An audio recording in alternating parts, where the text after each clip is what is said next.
Hallo, guten Tag. Willkommen auf meinem Kanal. Welcome to my channel easy German in Malayalam. ഇന്നത്തെ ക്ലാസ്സിൽ നമ്മൾ വയലിനെ കുറിച്ചിട്ടാണ് പഠിക്കാൻ പോകുന്നത്. കൊൺയൂക്സിയോൺ, അതായത് കൺജങ്ഷൻ. ഇത് നമ്മൾ ദസിൻ്റെ വീഡിയോയിൽ ഡീറ്റെയിൽ ആയിട്ട് പറഞ്ഞിട്ടുണ്ടായിരുന്നു, എന്താണ് സബോർഡിനേറ്റിംഗ് കൺജങ്ഷൻ എന്നൊക്കെ. കൺജങ്ഷൻ എന്ന് പറഞ്ഞാൽ ഇപ്പം സിമ്പിളായിട്ട് പറയുവാണെങ്കിൽ ഒരു കണക്ടർ എന്നാണ് ഉദ്ദേശിക്കുന്നത്. അതായത് രണ്ട് ഡിഫറെൻ്റ് സെൻറ്റൻസുകളെ കൂട്ടി യോജിപ്പിക്കാൻ വേണ്ടിയിട്ട് ഉപയോഗിക്കുന്ന കൺജങ്ഷൻ, ഒരു കണക്റ്റിംഗ് വേർഡാണ് ഇവിടെ കൺജങ്ഷൻ എന്നുകൊണ്ട് ഉദ്ദേശിക്കുന്നത്. അത് രണ്ട് തരത്തിലുണ്ട്. ഒന്ന് സബോർഡിനേറ്റിംഗ് കൺജങ്ഷൻ, മറ്റൊന്ന് കോഓർഡിനേറ്റിംഗ് കൺജങ്ഷൻ. ഇന്നത്തെ ക്ലാസ്സിൽ നമ്മൾ സബോർഡിനേറ്റിംഗ് കൺജങ്ഷൻ അതിനെക്കുറിച്ചിട്ടാണ് നോക്കാൻ പോകുന്നത്, അതായത് വൈൽ. ഇത് മേക്സ് നെബൻസാറ്റ്സ്, അതായത് സബോർഡിനേറ്റിംഗ് കൺജങ്ഷൻ മേക്സ് നെബൻസാറ്റ്സ്. സെക്കൻഡ് പൊസിഷനുള്ള വെർബ് ലാസ്റ്റ് പൊസിഷനിലേക്ക് പോകും. ഫോർ എക്സാമ്പിൾ zum Beispiel വൈൽ. അപ്പോൾ വയലിനെ കുറിച്ചിട്ടാണ് ഇന്ന് നമ്മൾ പഠിക്കാൻ പോകുന്നത്. പിന്നൊന്ന് ദസ് എന്ന് പറയുന്നത് ദാറ്റ്, ഇത് നമ്മൾ ഓൾറെഡി പഠിച്ചു. പിന്നെ ഞാൻ ഈ പറഞ്ഞ കോർഡിനേറ്റിംഗ് കൺജങ്ഷൻ മേക്സ് ഹൗപ്സാറ്റ്സ്. വെർബ് സെക്കൻഡ് പൊസിഷനിൽ തന്നെയായിരിക്കും. zum Beispiel und, അതായത് ആൻഡ്. പിന്നൊന്ന് ഓർഡർ means or.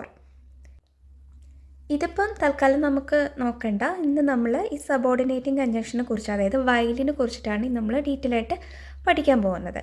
Okay, it answers വാറും means why, used to explain reasons.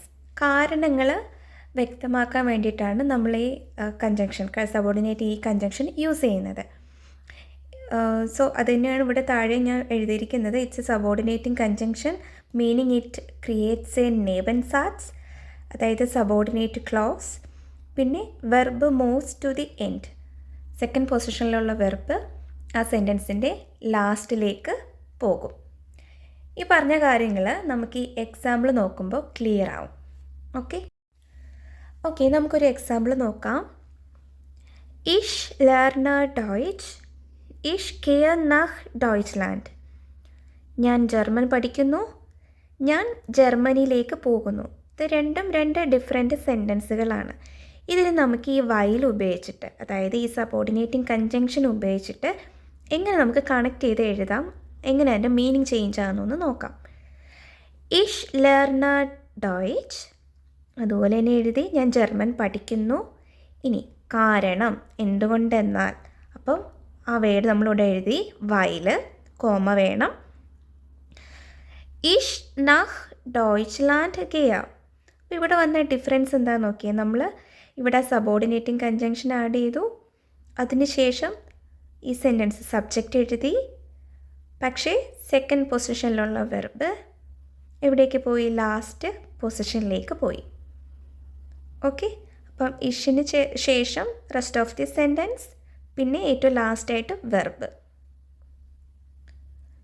Ich lerne Deutsch weil ich nach Deutschland gehe. ഞാൻ ജർമ്മൻ പഠിക്കുന്നു, എന്തുകൊണ്ടെന്നാൽ ഞാൻ ജർമ്മനിയിലേക്ക് പോകുന്നു. കാരണം ഞാൻ ജർമ്മനിയിലേക്ക് പോകുന്നു എന്ന് ഈ ഒരു സെൻറ്റൻസിന് ഒരിക്കലും തനിച്ച് നിൽക്കാൻ പറ്റില്ല. ഇതെപ്പോഴും ഈ മെയിൻ സെൻറ്റൻസിനെ ഡിപ്പെൻഡ് ചെയ്തായിരിക്കും നിൽക്കുന്നത്. ഓക്കെ, സോ ഇതാണ് ഇവിടുത്തെ ഹൗപ്സാറ്റ്സ്. ഞാൻ ജർമ്മൻ പഠിക്കുന്നു എന്നുള്ളൊരു കംപ്ലീറ്റ് സെൻറ്റൻസ് ആണ് ഇവിടുത്തെ. സോ അതാണ് ഇവിടുത്തെ ഹൗപ്സാറ്റ്സ്. നോർമലി വെർബ് എന്ന് പറഞ്ഞാൽ സെക്കൻഡ് പൊസിഷനിലായിരിക്കും. ഇനി ഈ ഒരു സെൻറ്റൻസ്, നമ്മുടെ സബോർഡിനേറ്റിംഗ് കൺജങ്ഷൻ ഉൾപ്പെടുന്ന ഈ ഒരു സെൻറ്റൻസ് ആണ് ഇവിടുത്തെ നെബൻസാറ്റ്സ്. ഓക്കെ, നമ്മൾ പറഞ്ഞുവല്ലോ സബോർഡിനേറ്റിംഗ് കൺജങ്ഷൻ ക്രിയേറ്റ്സ് നെബൻസാറ്റ്സ്. So subordinating conjunction creates a നെബൻസാറ്റ്സ്. വെർബ് ലാസ്റ്റ് പൊസിഷൻ, പിന്നെ കോമ. ഓക്കെ, അപ്പം ഇത് ക്ലിയർ ആയി കാണുമെന്ന് വിശ്വസിക്കുന്നു. ഇനി ഇതേ സെൻറ്റൻസ് തന്നെ നമുക്ക് തിരിച്ചും പറയാം. ആദ്യത്തെ സെൻറ്റൻസിൽ നമുക്ക് കാരണം പറയാം. സോ ഇവിടെ പറഞ്ഞിരിക്കുന്നത് I am learning German because I am going to Germany. ഇതേ സെൻറ്റൻസ് തിരിച്ച് പറയുമ്പോഴോ, because I am going to Germany I am learning German. Okay.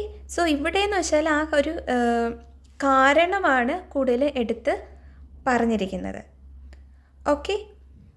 ഇനി ഇത് സെൻറ്റൻസ് എങ്ങനെ മാറുമെന്ന് നോക്കിയാൽ, വൈൽ ഇഷ് നഹ് ഡോയ്ച്ച്ലാൻഡ് ഗെയ. ഓക്കെ.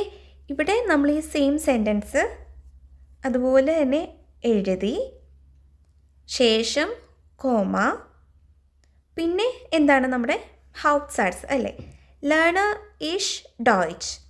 അപ്പോൾ നിങ്ങൾക്ക് ഇവിടെ ഒരു ഡൗട്ട് തോന്നാം, ഹൗപ്സാറ്റ്സ് എന്ന് പറയുമ്പോഴത്തേക്ക് സെക്കൻഡ് പൊസിഷനിലല്ലേ വെർബ് വരേണ്ടതെന്ന് നിങ്ങൾക്കൊരു ഡൗട്ട് തോന്നാം. പക്ഷേ ഇങ്ങനെ ഒരു കേസിൽ ഇപ്പം നേബൻസാറ്റ്സ് നമ്മൾ ഫസ്റ്റ് സെൻറ്റൻസ് ആയിട്ട് വരുന്ന സമയത്ത് നമ്മൾ ഈ ഹൗപ്സാറ്റ്സിൽ വെർബ് ആയിരിക്കണം കോമയ്ക്ക് ശേഷം എഴുതാനായിട്ട്.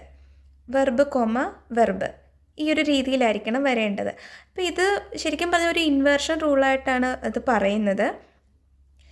ഇതിൽ വൈൽ ഈഷ് നഹ് ഡോയ്ച്ച്ലാൻഡ് ഗെയ, ഇത് ഇത്രയും ഫസ്റ്റ് പൊസിഷനിലായിട്ടാണ് കൺസിഡർ ചെയ്യുന്നത്.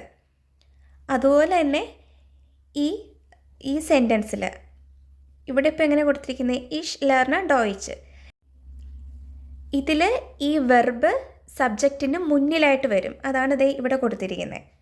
ഇപ്പം ഇവിടെ ഇപ്പം എങ്ങനെയുണ്ടായിരുന്നേ, ഇഷ് ലേർണർ ഡോയ്ച്ച്. അപ്പോൾ ആ ലേർണൻ എന്നുള്ള ആ ഒരു വെർബ് ആ സബ്ജക്റ്റിന് മുൻപിലായിട്ട് വന്നു. ഓക്കെ. അപ്പോൾ ആ ഒരു രീതിയിൽ നോക്കുകയാണെങ്കിൽ ഇത് ഇത്രയും ഫസ്റ്റ് പൊസിഷൻ, പിന്നെ സെക്കൻഡ് പൊസിഷനിൽ വെർബ്, പിന്നീട് റെസ്റ്റ് ഓഫ് ദി സെൻറ്റൻസ്. മനസ്സിലായോ നിങ്ങൾക്ക്? സോ വൈൽ ഇഷ് നഹ് ഡോയ്ച്ച്ലാൻഡ് ഗെയ, കോമ, ലേർണർ ഇഷ് ഡോയ്ച്ച്. സോ നമ്മുടെ സബോർഡിനേറ്റിംഗ് കൺജങ്ഷൻ ഫസ്റ്റ് സെൻറ്റൻസിൽ യൂസ് ചെയ്യുന്ന സമയത്ത് ഓഫ് കോഴ്സ് വെർബ് അതിൻ്റെ ലാസ്റ്റ് പൊസിഷനിലേക്ക് പോകും.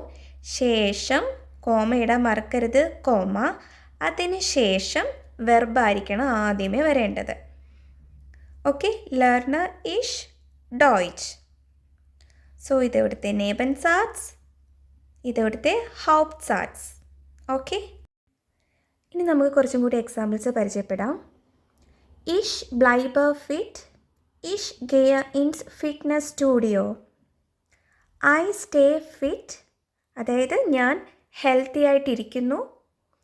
I go to the gym, ഞാൻ ജിമ്മിൽ പോകുന്നു.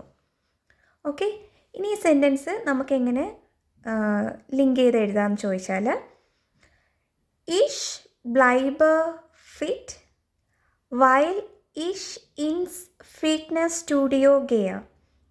ഞാൻ ഹെൽത്തി ആയിട്ടിരിക്കുന്നു കാരണം സെക്കൻഡ് പൊസിഷനിലുള്ള വെർബ് ലാസ്റ്റിലേക്ക് പോയി, റിമൈനിങ് അതുപോലെ തന്നെ എഴുതി. ഇത് ഇൻസ് ദസ് ഫിറ്റ്നസ് സ്റ്റുഡിയോ എന്നാണ്. ആ ദസ്, ഇൻ പ്ലസ് ദസ് ചേർത്തിട്ട് ഇൻസ്. ഇതൊക്കെ നമ്മൾ കുറേ വീഡിയോസ് ചെയ്തിട്ടുണ്ട്, പ്രിപ്പോസിഷൻ്റെ വീഡിയോ, കാണാത്തവർ കണ്ടു നോക്കുക. സോ ഞാൻ ഫിറ്റായിട്ടിരിക്കുന്നു അല്ലെങ്കിൽ ഞാൻ ഹെൽത്തി ആയിട്ടിരിക്കുന്നു കാരണം ഞാൻ ഫിറ്റ്നസ് സ്റ്റുഡിയോയിൽ, ഞാൻ ജിമ്മിൽ പോകാറുണ്ട്. ഓക്കെ. സോ കോമ വയലെഴുതി, സെക്കൻഡ് പൊസിഷനിലുള്ള വെർബ് ലാസ്റ്റിലേക്ക് പോയി. ഇനി ഇതേ സെൻറ്റൻസ് നമുക്ക് തിരിച്ചെങ്ങനെ പറയാമെന്ന് വെച്ചാൽ, വൈൽ ഇഷ് ഇൻസ് ഫിറ്റ്നസ് സ്റ്റുഡിയോ ഗെയ, വെർബ് കോമ വെർബ് ബ്ലൈബർ, ഇത് ഫസ്റ്റ് പൊസിഷനിലേക്ക് വന്നു. ബ്ലൈബർ ഇഷ് ഫിറ്റ്. Because I go to the gym I stay fit. Okay. ഇനി അടുത്തൊരു സെൻറ്റൻസ് നോക്കാം. ഇഷ് ലേർണർ ഡോയ്ച്ച്, ഇഷ് വിൽ നഹ് ഡോയ്ച്ച്ലാൻഡ് ഗെയൻ. ഇത് നമ്മൾ നേരത്തെ നോക്കിയ സെൻറ്റൻസ് തന്നെയാണ്, പക്ഷേ ഇതിൽ ഞാനൊരു മൊഡാൽ വെർബും കൂടി ആഡ് ചെയ്തിട്ടുണ്ട്. ഇത് നമുക്കിനി എങ്ങനെ എഴുതാൻ നോക്കാം. ഇഷ് ലേർണർ ഡോയ്ച്ച്, കൊമ, വൈൽ. ഈ സെൻറ്റൻസിൽ മൊഡാൽ വെർബും ഉണ്ട്, ഒരു മെയിൻ വെർബും ഉണ്ട്. ഈ മൊഡാൽ വെർബാണ്, അതായത് സെക്കൻഡ് പൊസിഷനുള്ള വെർബാണ് എവിടേക്ക് പോകുന്നതെന്ന് നമ്മൾ പറഞ്ഞു, ആ സെൻറ്റൻസിൻ്റെ ലാസ്റ്റ് പൊസിഷനിലേക്ക് പോകുന്നതെന്ന് പറഞ്ഞു. സോ ടു വാണ്ട്, വാണ്ട് എന്നുള്ളതിൻ്റെ ജർമ്മൻ വെർബ് എന്ന് പറയുന്നത് വോളൻ. സോ അത് ഇഷ് എന്ന പേഴ്സണൽ പ്രൊണോമിനെ അനുസരിച്ച് കോൺജുഗേറ്റ് ചെയ്ത് ഇഷ് will. Okay. So while ich അതിനുശേഷം rest of the sentence ich nach Deutschland gehen പിന്നീട് will. Okay. I learn German because I want to go to Germany. ഇനി because I want to go to Germany, I learn German. അതായത് ആ കാരണം നമ്മൾ എന്ത് ചെയ്യുന്നു, ആദ്യത്തെ സെൻറ്റൻസിൽ പറയുന്നു. While ich nach Deutschland gehen will. Okay, ഈ സെൻറ്റൻസ് നമ്മൾ അതുപോലെ എഴുതി. ശേഷം കോമയ്ക്ക് ശേഷം verb comma verb. Okay, so ലേർണർ ഇഷ് ഡോയ്ച്ച്. ഈ വെർബ് കോമയ്ക്ക് ശേഷം വന്നു, പിന്നീട് സബ്ജക്റ്റ്, പിന്നീട് ജർമ്മൻ. നമ്മൾ അതുപോലെ എടുത്ത് എഴുതി. ഓക്കെ, ഇനി നമുക്ക് പെർഫെക്റ്റ് ഫോം യൂസ് ചെയ്തിട്ടുള്ളൊരു സെൻറ്റൻസ് നോക്കാം. Ich bin müde. Ich habe Fußball gespielt. ഞാൻ ടയേർഡാണ്, ഞാൻ ഫുട്ബോൾ കളിച്ചു. അപ്പോൾ ഇത് പെർഫെക്റ്റ് ഫോമാണ് എഴുതിയിരിക്കുന്നത് അല്ലേ. ഞാനിപ്പോൾ ക്ഷീണിതനാണ്, കാരണം ഞാൻ ഫുട്ബോൾ കളിച്ചു. അപ്പോൾ ഇതാണ് നമ്മളിപ്പോൾ പറയാൻ പോകുന്നത്. Ich bin müde, weil ich Fußball gespielt habe. Second പൊസിഷനിലുള്ള വെർബ് ലാസ്റ്റിലേക്ക് പോയി. ഓക്കെ, ഇനി ഞാൻ ഫുട്ബോൾ കളിച്ചതിനാൽ ഞാൻ ടയേർഡാണ്. അപ്പോൾ അതെങ്ങനെ പറയാം? weil ich Fußball gespielt habe, bin ich müde. Okay, ഇനി നമുക്കൊരു ട്രെൻബാർ വെർബ് വരുന്ന ഒരു എക്സാമ്പിൾ കൂടി നോക്കാം. Ich koche etwas. Ich lade Peter zum Essen ein. I am cooking something because I am inviting Peter for dinner. To invite എന്നുള്ളതിൻ്റെ verb einladen എന്നുള്ളതാണ്. So നമുക്ക് നോക്കാം. Ich koche etwas, weil ich Peter zum Essen ein. ഇതെന്തായി last പൊസിഷനിലേക്ക് വന്നു. അത് ഒരുമിച്ച് വേണം എഴുതാൻ, കാര്യം അത് ഒറ്റ വെർബാണ്. einlade. Okay, einlade. ഇത് ഇഷ് എന്ന പേഴ്സണൽ പ്രൊണോമിനെ അനുസരിച്ചാണ് കോൺജുഗേറ്റ് ചെയ്തിരിക്കുന്നത്. ഇഷ് ലാഡ ഐൻ എന്നല്ലേ നമ്മൾ പഠിക്കുക. So weil ich Peter zum Essen einlade.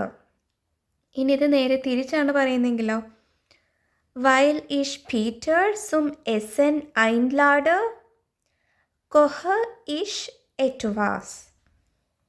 Okay, എളുപ്പമല്ലേ? ഇത് മനസ്സിലായി കാണുമെന്ന് വിശ്വസിക്കുന്നു. ഡൗട്ട് ഉണ്ടെങ്കിൽ കമൻറ്റ് ബോക്സിൽ അറിയിക്കുക. ഇനി ഇത് നിങ്ങൾക്ക് സ്വയം ചെയ്ത് നോക്കാനായിട്ടുള്ള കുറച്ച് എക്സാമ്പിൾ ഞാൻ തന്നിട്ടുണ്ട്. ഇതിൽ നിങ്ങൾ ഓരോന്നിനും ഞാൻ ഈ തന്നിരിക്കുന്ന പോലെ തന്നെ ഈ 2 സെൻറ്റൻസ് വീതം വെച്ചിട്ട് എഴുതുക. കമൻറ്റ് ബോക്സിൽ അറിയിക്കുക ആൻസർ.